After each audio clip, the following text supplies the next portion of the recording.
Policy మార్చుకుందా privatisation మీద? ఇక privatisation చేయము, లేదు అన్ని కూడా ప్రభుత్వ రంగంలో అని చెప్పలేదే. వారి విధానాన్ని కొనసాగిస్తూ రాష్ట్ర ప్రభుత్వ నాయకత్వం మీద నమ్మకంతో రాష్ట్ర ప్రజల పోరాటానికి, స్టీల్ కార్మికుల పోరాటానికి మరి జవాబుగా 11,500 కోట్ల రూపాయలు కేటాయించి ఈ స్టీల్ ప్లాంట్ ప్రభుత్వ రంగంలోనే నడుస్తుందని చెప్పేసి ఏదైతే విశాఖ ఉక్కు, ఆంధ్ర ఉక్కు అని 30 మంది ప్రాణాలు అర్పించారో దానికి తగ్గట్టు మరి మోడీ గారు వచ్చి విశాఖపట్నం నుంచి వెళ్ళి ప్రకటించిన విషయాన్ని అది విజయం కాదా అని చెప్పేసి నేను అడుగుతా ఉన్నా. నేను అంతేకాకుండా బీపీసీఎల్ అంటే ఇవన్నీ అవసరం లేదని చెప్పమనండి మీరు. ఒకవేళ రేపు జగన్మోహన్ రెడ్డి గారిని మీటింగ్ పెట్టి బీపీసీఎల్ అక్కర్లేదు, మోడీ గారు శంకుస్థాపన చేసిన 2 లక్షల కోట్ల గ్రీన్ హైడ్రోజన్ అక్కర్లేదు, ఆర్సిలరీ మిట్టలు ఇక్కడికి వచ్చేసి ఈ రాష్ట్రాన్ని దోచుకుంటున్నాడు, ఇది మళ్ళీ ఒరిస్సా వెళ్ళిపోమనండి, గూగుల్ అసలు ఇక్కడ రాక్కర్లేదు, డేటా సెంటర్లు ఇక్కడ రాక్కర్లేదు, టీసీఎస్ అక్కర్లేదు అని మీరు చెప్పండి. మీరు దమ్ముంటే చంద్రబాబు నాయుడు గారు చేస్తున్న కార్యక్రమాలు ఏదైతే ఉందో సంపద సృష్టించడానికి, ఈ రాష్ట్రంలో లక్షల మంది యువకులకి భరోసా కల్పించే కార్యక్రమాలు వేస్ట్ అని చెప్పేసి దమ్ముంటే ఆ సాక్షి పత్రికలోనే చెప్పమని చెప్పేసి ఛాలెంజ్ చేస్తానని చెప్పేసి కూడా మనం చేస్తా ఉన్నాను.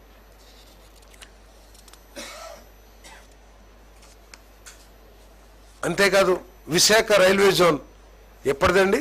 ఎన్ని పోరాటాలు చేశారండి, ఎన్ని మాటలు మాట్లాడారండి. కొన్ని సాధించడానికి అది రాకపోవడానికి కేంద్ర ప్రభుత్వమే కారణం అని చెప్పేసి చెప్పగలరా జగన్మోహన్ రెడ్డి గారని నేను ప్రశ్నిస్తా ఉన్నా. నేను కేవలం బీజేపీ ఇవ్వలేదు అని చెప్పేసి, బీజేపీ ప్రభుత్వం ఇవ్వలేదని చెప్పేసి చెప్పగలని అడుగుతున్నాను. కేవలం మీరు స్థలం ఇవ్వకపోవటం మూలంగా ఇవన్నీ అసలు పరిపాలన లేకపోతే నీ ఇంటి వ్యవహారం అనుకున్నారా జగన్మోహన్ రెడ్డి గారు? ఈ రాష్ట్ర భవిష్యత్తుని నిన్ను నమ్మి చేతిలో పెడితే ఇంత బాధ్యతారహితంగా మీరు పరిపాలన చేసి ఈరోజు ఇంకా మాట్లాడుతున్నారంటే మేము ఏది కూడా ఎగ్గట్టడానికి సిద్ధంగా లేము. సూపర్ 6లో ఏదైతే ప్రకటించామో దాంట్లో ఇప్పటికే కొన్ని అమలు చేశాం. అన్నిటికీ మించి పెన్షన్లు ఏదైతే పెంచామో మీరు అంటున్నారు మేము పెన్షన్లు ఇచ్చాము, మేము అమ్మఒడి ఇచ్చామని చెప్పేసి 3,000 పెన్షన్ని ఒకే ఒక్క రోజులో 4,000కి పెంచాం. అంటే సంవత్సరానికి 12,000 రూపాయలు.